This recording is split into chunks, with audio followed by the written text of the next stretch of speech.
South India shopping మాల్లో block buster ఆషాఢం #1 kilo sale.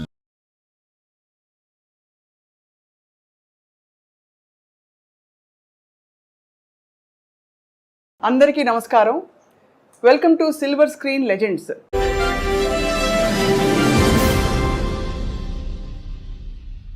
ఇవాళ మాట్లాడబోయే legend ప్రతి భాషలో దాదాపు చాలా రకాల పాత్రల్లో విలన్గా, క్యారెక్టర్ ఆర్టిస్ట్గా, ఇంకా హాస్య నటుడిగా అందరినీ అలరించిన మహానుభావులు. దాదాపు 4.5 దశాబ్దాల నటనా ప్రయాణంతో పాటు జీవితంలోని ఎన్నో అనుభవాల్ని నేరుగా చవిచూసిన దిగ్గజం. అండ్ వారు పద్మశ్రీ పురస్కార గ్రహీతగా కూడా అందరికీ సుపరిచితులు. బుల్లితెరపై, అలాగే వెండితెరపై హిందీ, తెలుగు, కన్నడ, తమిళ ఇత్యాది భాషలన్నింటిలో కూడా అలరించి ఇప్పుడు 81 వసంతాలు పూర్తి చేసుకుంటున్న ఈ సమయంలో వారిని పలకరించడం మనందరికీ అదృష్టం. శ్రీ కోటా శ్రీనివాసరావు గారిని పరిచయం చేసుకున్నాం. నమస్కారం సార్. నమస్కారం అమ్మా. మీకు పుట్టినరోజు శుభాకాంక్షలు సార్. ధన్యవాదాలు. ఎలా ఉన్నారు సార్?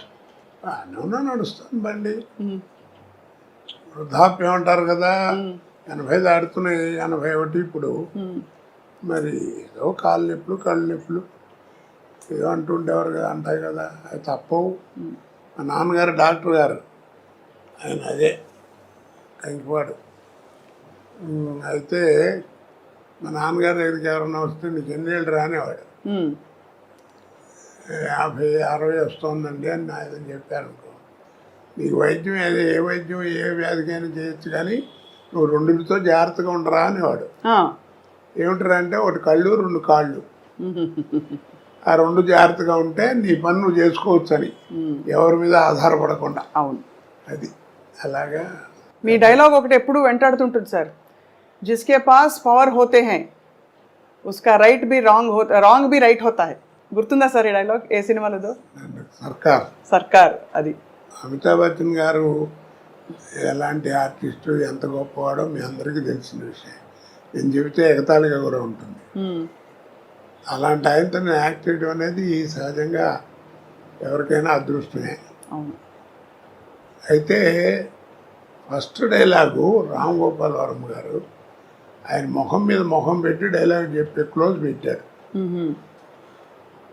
సరే నేను డైలాగ్ కడక్కని చేపించాను, సింగిల్ టేక్ ఓకే అయిపోయింది. రాముజీ అన్నాడు ఆయన, అమిత్జీ అంటే వచ్చాడు ఆయన. Perfect selection for this character sir, are you from stage అన్నాడు నన్ను. అంటేను నేను I acted on the stage for 25 years. Yes, that potentiality I am seeing you. అనగానే వాళ్ళ అబ్బాయి కూడా అక్కడ ఉన్నాడు, ఏదో ఫోన్ మాడుతూ పక్కకి. అమీన్ అన్నాడు, అప్ప అని వచ్చాడు. Is mister Srinivasarao from Hyderabad. It is a great privilege to you to act with him అన్నాడు. అది నాకు అప్పుడే సర్టిఫికెట్లు అనిపించింది. అబ్బో, అవును, ఆయనతో మాట అనిపించుకోవడం మాటలు కాదు కదా. అలాగా ఒక ఇది. అలాగే రజనీకాంత్ గారి అందరూ మీ పాత్రల పరంపర ఎవ్వరూ భర్తీ చేయలేకపోయారు సార్. ఇప్పుడు అమితాబ్ బచ్చన్ గారి ప్రస్తావన కూడా ఎందుకు తీసుకొచ్చామంటే, ఈ మధ్య ఆయన కల్కి సినిమాలో చూసాం. అక్కడ కోట శ్రీనివాసరావు గారు ఉంటే బాగుండు అనిపించే విధంగా అంటే మీరు ఒక పాత్రలో ఉంటే బాగుండు అని అయితే అనిపించింది చాలామందికి. ఇప్పుడు ఇంకా యాక్టివ్గా యాక్ట్ చేస్తున్నారా సార్? చేయటం అంటే ఇప్పుడు నీళ్ళు ఎక్కువైనాయి, మధ్య బలతం పడిపోయిందమ్మా. టాలెంట్ ఎవరికి అక్కర్లా. ఇప్పుడు హీరో అని అప్పుడంటే ఆ రోజుల్లో టాలెంట్ ఉన్న వాళ్ళే తక్కువగా ఉండేవారు, జాగ్రత్త గట్టిగా పట్టుకుని వాళ్ళే స్థానం పట్టేవారు. ఇప్పుడు ఏమిటంటే హీరో అంటే 40 మంది 50 మంది ఉన్నారు, కమెడియన్స్ ఎంతమంది ఉన్నారో ఎవరికి తెలియదు. అలాగా ఎవరిని చెప్పలేకపోతున్నాం. ఒక పద్ధతి పాడు ఏం కనపట్లా. ఇప్పుడు సినిమా ఎక్కడ లేదు, అంతా సర్కస్. పేతా సాంగ్స్ కూడా డాన్స్ చేస్తున్నారు. ఇక్కడ సర్కస్ చూడలేక భయపడి మన ఫుడ్ కూడా పోద్దని చెప్పి సర్కస్ కూడా మూసిస్తారు. అలా తయారైపోయింది. ఆ క్వాలిటీ అవి పోయినాయి, ఆ కథలు పోయినాయి, అవన్నీ పోయినాయి. అప్పట్లో ఏమిటంటే సినిమా ప్రభావం మనుషుల మీద ఎక్కువ ఉండేది. మ్మ్. ఇప్పుడు ఏంటంటే మనుషుల ప్రభావం సినిమా మీద వచ్చింది. అంటే ఏ విధంగా సార్? అంటే కొన్ని ఉదాహరణలు ఇవ్వగలుగుతారా? ఈ మధ్య సినిమాలు ఏమన్నా చూసారా మీరు? ఏవో టీవీలో వచ్చేవి. ఇప్పుడు నేను కనీసం నాతో 100-110 సినిమాలు చేయించుంటారే పొలిటికల్ క్యారెక్టర్లో. మరి ఏది కోట శ్రీనివాసరావు బోర్ కొట్టాడని అనలా. మ్మ్. అది ఎక్కడి నుంచి వచ్చింది అంత నాకు ఎక్కడి నుంచి వచ్చింది అబ్జర్వేషన్. అవును. ఇప్పుడు టీవీలో మాట్లాడటం బయట మాట్లాడటం చూస్తున్నాం కదా. ఆ రోజుల్లో అలా ఉండేది కాదు. మ్మ్. ఆ రోజుల్లో కైకాల సత్యనారాయణ గారి దాకా వాళ్ళకి ఏంటంటే 5 రకాల సినిమాలే ఉండేవి. మ్మ్. సాంఘికం, పౌరాణికం, జానపదం, చారిత్రాత్మకం, కౌబాయ్. 5 సినిమాలు. మ్మ్. ఈ 5 సినిమాల్లోనే ఎవరు నటించినా నటన కూడా అలా ఫిక్స్డ్గా ఉండేది. సపోజ్ మహమ్మదీడు వేషం వేశారనుకోండి, మీకు ఇస్తే మాకు ఇస్తాం, మాకు పెడితే మీకు పెడతాం, అట్లా ఉండేది భాష. పొలిటికల్ లీడర్ చెప్పాలంటే సోదరి మనలారా అలా ఉండేది. పౌరాణిక అలాగా. ఇప్పుడు అలా కాదు కదా. అందుకని అప్పుడు యాక్టింగ్ కానీ ఇవి కానీ రిస్ట్రిక్టెడ్గా ఉండేవి. మ్మ్. ఇప్పుడు ఆ రూల్స్ రెగ్యులేషన్స్ ఏం లేవు. మ్మ్. ఇప్పుడు అన్నీ అందుకని అబ్జర్వేషన్. ఇప్పుడు బయట ఏ క్యారెక్టర్లు ఎక్కడ దొరుకుతాయని చూస్తుంటాం. అవును. మేనరిజమ్స్ అవును. అలాగే ఆ తేడా బాగా వచ్చేసింది. తర్వాత ఇప్పుడు ఏంటంటే సినిమా తీసేవాడికే క్వాలిఫికేషన్ లేదు, మ్మ్. డబ్బు ప్రాధాన్యం. కానీ చాలా భారీ భారీ సినిమాలు వస్తున్నాయి కదా సార్. సినిమా ఇప్పుడు నువ్వు సినిమా చూడడానికి వెళ్ళావు, 50 రూపాయలు టికెట్ 200 పెట్టుకుని, నీకు కావాల్సింది ఏంటి? ఎంతలో సినిమా తీశారన్నా సినిమా ఎలా ఉందని ఆలోచిస్తాను. మ్మ్. అంతే కదా. అంతే. చూసిన తర్వాత బాగుంటే అరే బాగా ఖర్చు కూడా పెట్టారా, మంచి మంచి సీన్స్ ఉన్నాయి అని అప్పుడు చెప్పుకుంటావు. అంతేగాని సినిమా బాగాలేదనుకో నెగిటివ్గా చెబుతారు. ఎందుకు బోళ్ళు ఖర్చు పెట్టారు, నువ్వు అడ్వర్టైజ్మెంట్ చేస్తే వచ్చాం, ఖర్చు ఏం కనపడుతుంది తప్ప ఏం కనపడతలేదు సినిమాలో అంటారు. మ్మ్. అలా ఉంటుంది. మరి మొత్తం మీద సార్ అంత బిజీ నటనా జీవితం నుంచి మీరు రంగస్థలంతో పాటు మీకు రేడియో అనుభవం ఉంది, అన్ని పాత్రలు వేసిన తర్వాత ఇప్పుడు మీకు నటనకి దూరంగా ఉండడం అన్నది కొంత బాధ కలిగిస్తుందా, లేక హాయిగా జీవితం ఇలా బాగుందనిపిస్తుందా? ఇప్పుడు బాధ కదండి. అంటే తోచదు ఫస్ట్ పాయింట్. రోజు 100-150 మంది మధ్యలో యాక్ట్ చేయడం కదా. ఇప్పుడు ఏంటంటే ఒంటరిగా ఇంటి దగ్గర కూర్చోవడం, మ్మ్. నేను మా ఆవిడే లేకపోతే మా కోడలు మా మనవాళ్ళు ఏదైనా కాలేజీ నుంచి వస్తే వాళ్ళతో ఒక 5 నిమిషాలు మాట్లాడటం. పుట్టేప్పుడు అంతా ఇట్లా కూర్చోవడమే కదా. ఇక్కడో ఆ ఇంట్లోనో లేకపోతే ఎక్కడో అక్కడ ఫోటోలు చూసుకుంటే అవి చూసుకుంటే అంతే. ఇక మ్మ్. బోర్ కాదు, పిచ్చెక్కిపోతుంది. అవును. అంటే నాకు అప్పుడప్పుడు అనిపిస్తుంది, నేను జీవితంలో 2 బాగా కోల్పోయాను. మ్మ్. నాకు మళ్ళీ బిజీ అయిన వాడు ఎవరైనా అంతే. ఒకటి ఏంటంటే ఫ్యామిలీ లైఫ్, మ్మ్. పిల్లలు ఆ ఎంజాయ్మెంట్, వాళ్ళని చదివించుకోవడం చేయటం, వాళ్ళతో తిరగడం, కాస్త షాపింగ్ బట్టలు కొనటం, ఇవన్నీ అవన్నీ పోయినాయి. అసలు దూరం అయిపోయాను. 2 జనరల్ నాలెడ్జ్. అవును. ఎంతసేపు ఆ కెమెరా యాక్షన్ ఇవే తప్ప ప్రపంచం బయట ఏం జరుగుతుందో కూడా తెలియదు. అవన్నీ పికప్ అవ్వాలంటే చాలా కష్టం. సో అలా మీరు మీ స్నేహితుల్ని కూడా బాగా మిస్ అవుతూ ఉంటుంటారు. అంటే సినీ పరిశ్రమలో మీకు బాబు మోహన్ గారు, బ్రహ్మానందం గారు మీరందరూ బాగా దగ్గర కదా సార్? బాగా క్లోజ్. నాతో అందరూ అలాగే ఉంటారమ్మా. ఎందుకంటే నేను ఎవరితో ఏం కాంట్రవర్సీ లేదు, నాకు పోలేదు నేను పడతాను. అందరూ అంటారు ఏదో అని, అందరూ కావాలని కూర్చొని కామెడీ చెప్పించుకుంటారు. సినిమాల మీద జోకులు చెప్తామంటే వాళ్ళు చెప్పించుకుంటారు. అందుకనే 40 సంవత్సరాలు బతకగలిగాయి. లేకపోతే కాంట్రవర్సీ అయితే ఎప్పుడు పంపించేవారు. ఏదో ఒకటి గురించి అనడానికి ఏముంది, అనాలంటే బోళ్ళు అనొచ్చు. నిజమే కదా సార్. అంతే. అంటే కానీ మీకు అనే అర్హత కూడా ఉంది ఒకవేళ. ఏదో అర్హత ఎందుకంటే మీరు మీ స్వానుభవాలే కదా. మీరు 25 ఏళ్ళు రంగస్థల అనుభవం ఉందంటే అది తీసిపారలేని విషయం. ఆ రోజుల్లో మాండలికాలు ఇవన్నీ నేర్చుకోవటం అంటే తమాషానా. టీవీ వస్తుందని ఎవరు అనుకున్నారు కదా. నాటకాలు మొట్టమొదటి అసలు రేడియో లేని మన లేవు. అవును. అసలు రేడియో దగ్గర ఏంటంటే వాయిస్ని ఎలా ఉపయోగించుకోవాలి, మైక్ని ఎలా వాడుకోవాలి, ఎక్కడ ఒత్తు, ఎక్కడ కామా, ఎక్కడ ఫుల్ స్టాప్, ఇవన్నీ నేర్చుకుంది రేడియో దగ్గరే కదా. అవును. భాష. కాబట్టి అక్కడ అది పునాది రాయి. తర్వాత ఈరోజు పురోగతికి అదే పునాది రాయి. తర్వాత టీవీ వచ్చేవాడికి ఏమైపోయిందంటే మాకే థ్రిల్ నాకే. ప్రతివాడు ఫీల్ అవుతారు అది నటుడు. ఎందుకంటే నాటకాలు అంటే ఫోటోలు ఉంటాయి, ఇలా పెట్టిన ఒక యాక్షన్ ఫోటో ఉంటుంది, అలా ఉంటుంది అలా ఉంటుంది స్టడీగా. కానీ మనం నడిస్తే ఎట్లా ఉంటాం, మాట్లాడితే ఎట్లా ఉంటాం, అది ఎవరికి తెలియదు.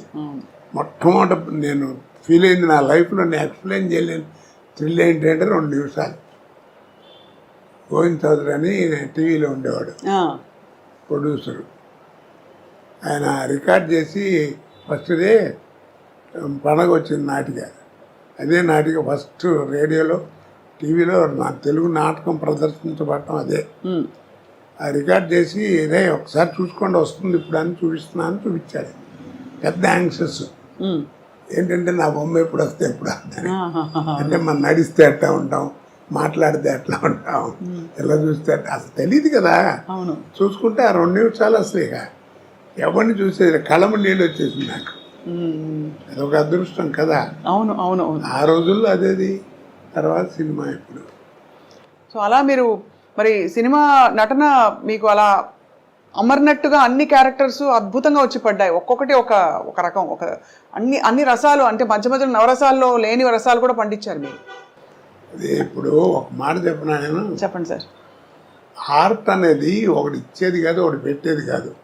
వస్తుందా కొంత అబ్బాయిలు నీకు శరీరంలో శారీరకంగా అంటారే, నీకు ఒరిజినల్గా వస్తూ ఉండాలి. కోట శ్రీనివాసరావు ఇప్పుడు ఇవన్నీ చూశారు, ఒకసారి దివయ్య అన్ని ఫోటోలు. ఇప్పుడు ఇవన్నీ చూస్తే ఏమవుతుంది, మీకు ఆశ్చర్యం వేస్తుంది ఎలా చేశాడు ఏంటి. అవును చాలా సార్. ఇన్ని పాత్రలు, పద్మశ్రీ దాకా ఇవన్నీ. దీనికి ఒక చక్కగా చెప్తాను. నీకు పెద్ద గుమ్మడికాయ అంత టాలెంట్ ఉంటే కుదరదు, అర్థమైందా? పెద్ద గుమ్మడికాయ అంత టాలెంట్ నా దగ్గర ఉంటే కుదరదు. ఆవగిందంత అదృష్టం కూడా ఉంది. అది అవునవును. ఆ 2 కలిసి వచ్చిన వాడే కోట శ్రీనివాసరావు. అద్భుతం. మరి ఆవగింజంత అదృష్టం ఇప్పుడు ఎందుకు వెంటాడలేదంటారు? ఎందుకు మీరు ఇంకా పాత్రలు వేయట్లేదు? పద్ధతి మారిపోయిందమ్మా. ఇప్పుడు ఏదో మారింది, కాలం మారింది, జనరేషన్ మారింది అంటారు. జనరేషన్ ఏం మారలా. సూర్యుడు తూర్పునే ఉదయిస్తున్నాడు, పడవని ఉత్తరిస్తున్నాడు. పాఠ్యం ఇదే తదియే వాడుతున్నాం, చేస్తాం, వైశాఖం చేస్తాం, ఆ సడవని వాడుతున్నారు. అమావాస్య కూడా క్యాలెండర్ చూస్తే 2 నిమిషాలు అటు ఇటు వస్తుంది. అన్ని మతాల్లోనూ ఒకటే భావం ఉంటుంది. అన్నీ ఉన్నాయి, అవేం మారలా. మరి ఇంకా కాలం మారిందంటారు. మనం మారాం. ఎన్టీ రామారావు మొట్టమొదటి 50 ఏళ్ళప్పుడు 60 ఏళ్ళప్పుడు శ్రీదేవితో డ్యాన్స్ చేసే రోజున ఎలిఫెంట్ బాటంలోని ఇంత లూజ్ ఉండేది ప్యాంటు. అది వేసుకుంటే రోడ్డు మీద నడుస్తుంది, దుమ్ము నడిచేది. అదే డ్యాన్స్ చేస్తుంటే అబ్బా రామారావు ఏం చేశాడు, దుమ్ము లేకొట్టాడు డ్యాన్స్ అని. పిచ్చిదనం మన చిన్నతనం కదా. ఆ తర్వాత ఏమైంది, టైట్ ప్యాంట్ వచ్చింది. ఇప్పుడు ఎంత వచ్చింది, చించుకోవడం వచ్చింది. చక్కటి వాడు 1000 రూపాయలు పెట్టి ప్యాంటు కొనుక్కోవడం, ఇక్కడ అక్కడ మోకాళ్ళ మీద అక్కడ వాళ్ళే చింపుకుంటున్నారు. అవును చింపుకుంటున్నారు. కాబట్టి మనం మారాం, కాలం ఎక్కడ మారింది. అది జనరేషన్ మార్పు అంటారు అన్నీ ఒకటిదే. ఈ మధ్య వచ్చిన సార్ సినిమాలు ఏమన్నా మీరు థియేటర్లో చూడడం వీలైందా, మీకు వీలు పడిందా? ఏది ఈ మధ్య వస్తున్న సినిమాలని థియేటర్లో చూడడం వీలు పడిందా? సలార్ వచ్చింది, అంతకుముందు పుష్ప, ఏమి అసలు? ఎందుకంటే వెళ్ళినా మన సుఖం ఉండదు. ఏం కోటగారు ఈ మధ్యన రావట్లేదు, ఏంటి మీరు లేరు సినిమాలు, అది ఇదని ఈ ప్రశ్నలు ఎక్కువ అవుతాయి. మన చూడని ఎవరో వాళ్ళు సరిగ్గా చూడరు, అందుకని దూరంగా ఉంటాం. అందుకని దేవుడి దగ్గరికి వెళ్తానికి కూడా నాకు భయం. ఎందుకంటే వాళ్ళ కాన్సన్ట్రేషన్ పాడవుతుంది. అది అవును అవును. కానీ సార్ మీకు నచ్చుతున్నాయా ఈ మధ్య వస్తున్న సినిమాలు? మీరు ఏం వింటున్నారంటే అప్పటికి ఇప్పటికి ధోరణి మారింది, అంటే టెక్నికల్ ఆస్పెక్ట్స్ బాగా ముందుకు వెళ్ళిపోయాయి, దూసుకెళ్ళిపోయాయి అంటున్నారు కదా సార్. అంటే నేను వేరే ఉద్దేశంతో అంటాం కాదు, ఉన్న విషయం చెప్తున్నా. బాహుబలి అన్నారు. అది రిలీజ్ ముందు పార్ట్ 1 పార్ట్ 2 రిలీజ్ ముందు 6 నెలల ముందు నుంచి మనకి బాహుబలి అని ఉంచారు. దానికి తగ్గట్టుగా విజయం పొందింది, ప్రపంచ ఖ్యాతి పొందింది, దర్శకులకి అందరికీ పేరు వచ్చింది, అందరికి బాగుంది. కాదండి అంటలా. ఇప్పుడు ఎవరైనా చెప్పుకుంటున్నారా కదా? మరి అంత గొప్ప సినిమా కదా, మరి ఎవరు చెప్పుకోరే? మరి అదే ఓల్డ్ మాయాబజార్ తీసుకొచ్చామనుకోండి, ఇవాళ 6 ఏళ్ళ కుర్రాడి దగ్గర నుంచి 60 ఏళ్ళ ముసలాడి దాకా అందరూ వెళ్ళి కూర్చుంటారు. ఇప్పుడు దాంట్లో ఆ తివాసీటి వెళ్ళటం, రామలింగయ్య గారు, వంగర సుబ్బయ్య గారు ఆ తాంబూలం వేసుకోవడం, ఆ పట్టం మీద కూర్చోవడం, అది లేవటం, నెమ్మదిగా వెనక్కి జరగకుండా మళ్ళీ ఇటు రావడం, కర్రలు వాటంతా నడిచెళ్తాం, చెప్పులు నడిచెళ్తాం. ఆ షాట్ తీయమనండి ఇప్పుడు తినరా? తీస్తారు, కానీ కోట్లు ఖర్చు పెడతారు. అప్పుడు ఇంతే ఉండే టెక్నిక్, కానీ ఇంత చూపించారు అవును కదా. అవును సార్. కాబట్టి నేను అందరికీ అదే చెప్తున్నాను, ఆ సినిమాలు చూస్తే అంటే ఓల్డ్ ఈజ్ గోల్డ్ అంటారు. మీకు ఓల్డ్ ఈజ్ గోల్డ్ అనే తెలుసురా, మీరు తెలుసుకుని గుర్తుపెట్టుకోవాల్సింది ఒకటి ఉందన్న. ఏమిటన్నాడు? Gold never become old. అద్భుతం. అవును, గోల్డ్ నెవర్ బికమ్ ఓల్డ్, అందుకే పాత బంగారం అంటారు. అది ఆ తేడాలు కనిపెట్టాలి, అది తెలుసుకునేటువంటి జ్ఞానం ఉండాలి, చెప్పేవాడు జ్ఞానం ఉండాలి. ఇప్పుడు లేవు కదా అది. అవును. అప్పుడు డైరెక్టర్ చెప్పినట్టు చేసేవాళ్ళం. ఇప్పుడు డైరెక్టర్ ఏముంది, డ్యాన్సులు గిన్సులు అన్ని హీరోనే డామినేషన్. మరి క్వాలిటీ అది. తర్వాత నిర్మాతలు కూడా నా ప్రొడక్షన్ బయటికి వెళ్తుందంటే బలానా కంపెనీ నుంచి సినిమా అంటే రామానాయుడు గారు, జగపతి రాజేంద్ర ప్రసాద్ గారు, వీళ్ళందరూ పెద్ద పిఎపి సుబ్బారావు గారు, కేవీ రెడ్డి గారు, ఈ సంస్థలు ఏమిటి, ఆ సంస్థల్లో సినిమా వస్తుందంటే ఒక స్టాండర్డ్ ఉందని లెక్క, ఒక పద్ధతిగా. నువ్వు కనిపెట్టారు లేదు, ఎవరు చెప్పరు ఈ విషయం. ఎవరు ఇప్పుడు నువ్వు విజయ సంస్థ సినిమాలన్నీ చూసావు కదా, ఏ సినిమాల్లో ఉన్న మనిషి చచ్చిపోవడం కానీ తగలేయడం కానీ చూపించారు నీకు? ఏంటి చెప్పు. మీరు చెప్తుంటే మరింత స్ఫురిస్తోంది. అదే మీరు చెప్తుంటే గుర్తొస్తోంది, అది చేయలేదని. ఎక్కడన్నా ఉందో ఏ సినిమాలో అన్నా లేదు కదా. మరి సక్సెస్ అయినాయి. మంచి పోయాడని ఒక డైలాగ్లో చెప్పడం అంతే, పిచ్చి పిచ్చిగా చూపించడం లేదు. ఇప్పుడు ఏమిటో మంటలు పెట్టడం, దాంట్లో ఫేస్ చూపించడం, దాని మీద డైలాగ్ చెప్పడం, ఏదో క్రోధం, ఇవన్నీ యారగెన్స్ చెప్పాలంటే అవేం లేకుండా ఎడ చేశారు. కాబట్టి ఆ స్టాండర్డే.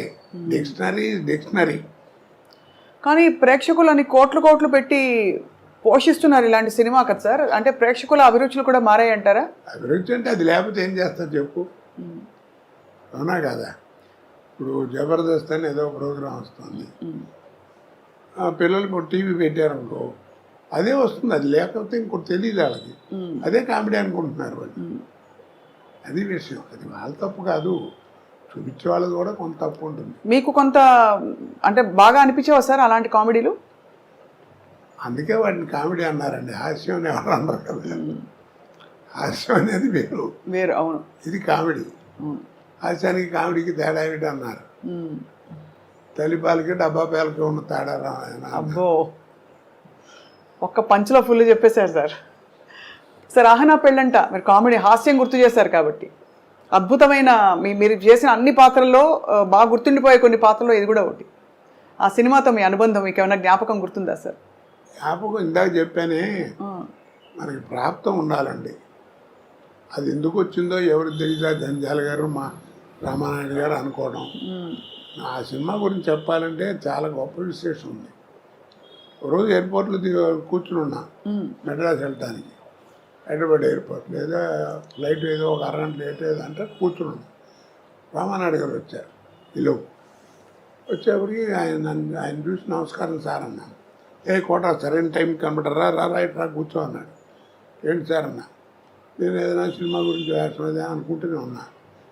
కోట ఏం లేదు, జంజాల నేను 20 రోజుల నుంచి మదన పడుతున్నాం, పోటాడుకుంటున్నాం.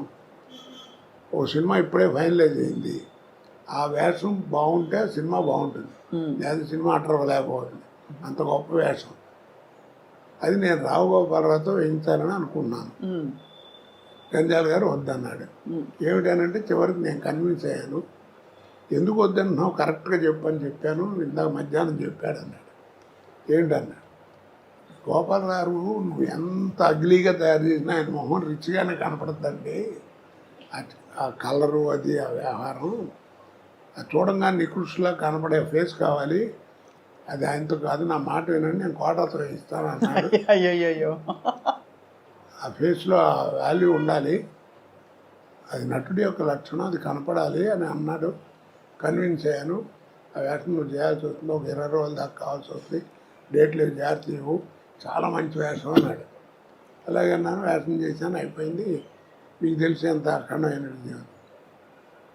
ఓపెనింగ్ ఫ్లోర్ ఇక్కడ రామానాయుడు గారు స్టూడియోలో ఫ్లోర్ ఓపెనింగ్. ఆ ఫ్లోర్ ఓపెనింగ్కి నేదురుమిల్లి జనార్దన్ రెడ్డి గారు అప్పుడు చీఫ్ మినిస్టర్ ఓపెనింగ్ వచ్చాడు. రిబ్బన్ కత్తిరించబోతుంటే నాయుడు గారు ఒక్క నిమిషం ఆగించారని, కోటాకు ఉన్నాడు పిలవండి అన్నాడు. ఏంటి నన్ను పిలుస్తున్నాడు, నేను వెళ్ళి ఉంచున్నాను. వీడి సినిమాలు చూస్తుంటారు, వీడి తంతు ఉంటాడు, ఇంకోటి ఉన్నాడే వాడు, వీళ్ళిద్దరు కామెడీ భలే ఉంటుందని సరదాగా మాట్లాడాడు. సరే ఈ లోపల టైం మొత్తం పోతుంది, ముహూర్తం కట్ చేశారు, అయిపోయింది. నేను అన్నాను, ఏంటి సార్ అక్కడే ఉన్నారు మినిస్టర్ గారు చీఫ్, ఏంటి సార్ నన్ను పిలిచారన్నారు. అన్నాడు, మర్చిపోయానని చెప్పడం, ఈ ఫ్లోర్ వీడిదేనండి అన్నాడు నాయుడు గారు. అదేమిటి అన్నాడు. ఏం లేదండి, 32 లక్షల్లో సినిమా తీశాను. ఈ సినిమా అహనా పెళ్ళి అంట, మీరు నమ్మరు, ఆ 32 లక్షలు కాకుండా 1,80,00,000 నాకు కలెక్ట్ చేసింది ఆ సినిమా అన్నాడు. అబ్బాబ్బాబ్బా, ఆ రోజుల్లో 1.5 crore అంటే ఇప్పుడు ఎంత ప్రాఫిట్ చూడండి. అవును, ఆ డబ్బేనండి ఈ ఫ్లోర్కి అన్నాడు. ఇప్పుడు సార్ 1.5 crore అంటే ఆ రోజుల్లో అంత ఎక్కువ. ఇప్పుడు అసలు ఒక రోజు సినిమా 15-20 కోట్లు అంటే కూడా కంటి కానట్లే కదా సార్. అన్ని 500-1000 కోట్లు. ఇప్పుడు రామారావు ఎంత తీసుకున్నాడు ఎవరికి తెలియదు, కృష్ణగారు ఎంత తీసుకున్నాడు తెలియదు, సోమబాబు ఎంత తీసుకున్నాడు తెలియదు, ఎంత పెట్టి సినిమా తీశారో తెలియదు. నాయుడు గారు వాళ్ళందరూ కూడా ఎప్పుడైనా చెప్తే మ్యాక్సిమం ఇది భారీ వర్ణ చిత్రం అని చెప్పేవారు, అంతే. అంతేగాని ఇంత అయింది ఇది అని చెప్పేవారు కాదు. అది కాదు కదా, సినిమా ఓపెనింగే మైక్ పట్టుకుని ప్రొడ్యూసరే చెప్తుండే, ఇది 400 కోట్లు అవుతుందండి, ఒక 5-6 కోట్లు ఎక్కువైనా నేను భరిస్తాను, చాలా మంచి సబ్జెక్ట్ అది ఇది. ఆ లెక్కలు ఎవడికి చెప్పుకోవాలి, ఇన్కమ్ ట్యాక్స్ కూడా చెప్పుకోవాలి, మనకెందుకు. ఇందాక చెప్పానే, సినిమా చూసేవాడికి నువ్వు ఎంతలో తీసేవాడు ఎవడికి కావాలి, సినిమా బాగుందా లేదా. ఇప్పుడు చిన్న సినిమా 4 కోట్లు తీసిన సినిమా 40 కోట్లు వసూలు చేస్తుంది, దానికి ఏమంటా నువ్వు ఏమండి. కరెక్టే సార్. కాబట్టి అలా చేయకూడదు, నువ్వు చెప్పుకోవడం, సినిమా అవసరం అయిందండి, సబ్జెక్ట్ కావాలి అందుకని రిచ్గా తీశాను, అది వేరు. భారీ వర్ణ చిత్రం అని చెప్పడం వేరు, ఇలా చెప్పడం వేరు కదా. అవునవును, అది ఆ లెక్కలతోటే ఆ సినిమా సత్తా ఏమిటో చెప్పే ప్రయత్నాలు జరుగుతున్నాయి, వాస్తవం సార్.